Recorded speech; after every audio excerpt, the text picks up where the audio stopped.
నమస్కారం. ఆంధ్రప్రదేశ్లో ప్రభుత్వ ఉద్యోగం, అది విద్యుత్ శాఖలో జాబ్ కోసం ఎదురుచూస్తున్న వాళ్లందరికీ ఒక పెద్ద గుడ్ న్యూస్. ప్రభుత్వం నుంచి ఒక చాలా కీలకమైన ప్రకటన వచ్చింది. అసలా వివరాలేంటో ఈరోజు మనం వివరంగా చూద్దాం. అవును, కరెక్ట్. ఎవరైతే ఈ డిపార్ట్మెంట్లో ఉద్యోగం సాధించాలని గట్టిగా ప్రయత్నిస్తున్నారో వాళ్లకోసమే ఈ అప్డేట్. రాష్ట్ర ప్రభుత్వం చాలా కాలం తర్వాత విద్యుత్ శాఖలో ఖాళీల భర్తీకి సీరియస్గా అడుగులు వేస్తున్నట్టు మనకు కనిపిస్తోంది. సరే, ఇంతకీ ఈ వార్త ఎక్కడ్నుంచొచ్చింది, ఎవరు చెప్పారు? ఇది గాలివార్త కాదు. సాక్షాత్తు రాష్ట్ర ఇంధన శాఖ మంత్రిగారే ఒక కీలకమైన ప్రకటన చేశారు. ఆయన ఏం చెప్పారో ఇప్పుడు మనం వివరంగా చూద్దాం. అంటే చూడండి, ఈ ప్రకటనకు ఒక అధికారిక సందర్భం ఉందన్నమాట.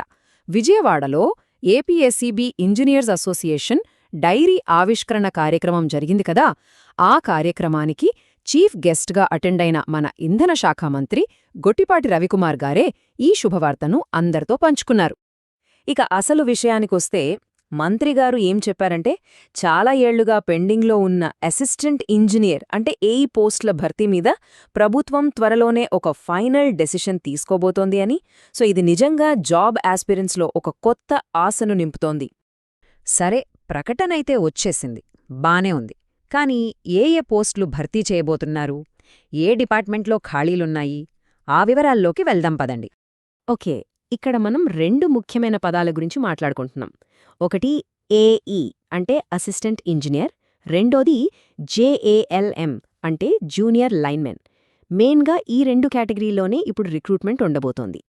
ఈ టేబుల్ చూస్తే మనకు ఒక క్లారిటీ వస్తుంది. చూడండి, డిస్కామ్లలో అసిస్టెంట్ ఇంజనీర్ పోస్టులకు కేవలం ఎలక్ట్రికల్ ఇంజనీరింగ్ చదివిన వాళ్లు అర్హులు. కానీ ట్రాన్స్కో, జెన్కో విషయానికొస్తే ఎలక్ట్రికల్తో పాటు మెకానికల్, సివిల్ బ్రాంచ్ల వాళ్లకు కూడా ఛాన్స్ ఉందన్నమాట.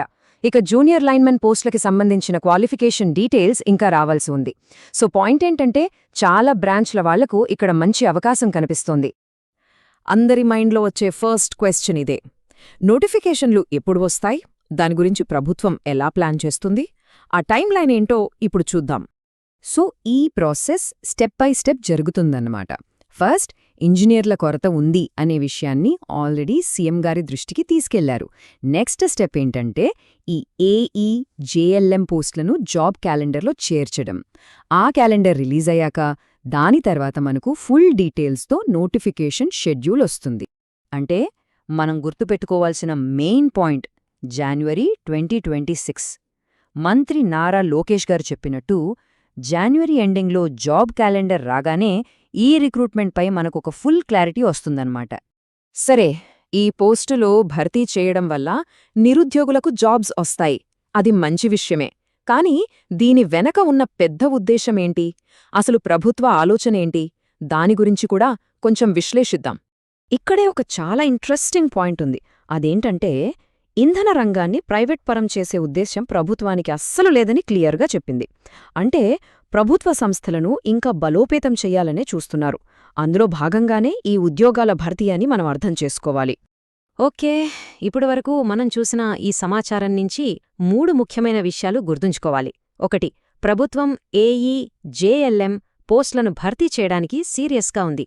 2, ఇది ప్రైవేటైజేషన్కు వ్యతిరేకంగా ప్రభుత్వ సంస్థలను బలోపేతం చేసే స్ట్రాటజీలో భాగం. ఇక 3, మనందరికీ మోస్ట్ ఇంపార్టెంట్ పాయింట్, జాన్వరి చివర్లో జాబ్ క్యాలెండర్ వస్తుంది. అప్పట్నుంచి మనం నోటిఫికేషన్ కోసం రెడీగా ఉండాలి. సో ఫైనల్గా ఒక ప్రశ్న: కేవలం విద్యుత్ శాఖలోనేనా, లేక ఈ ప్రకటన ఆంధ్రప్రదేశ్లో ప్రభుత్వ ఉద్యోగాల భర్తీలో ఒక కొత్త ట్రెండుకు నాంది పలుకుతుందా?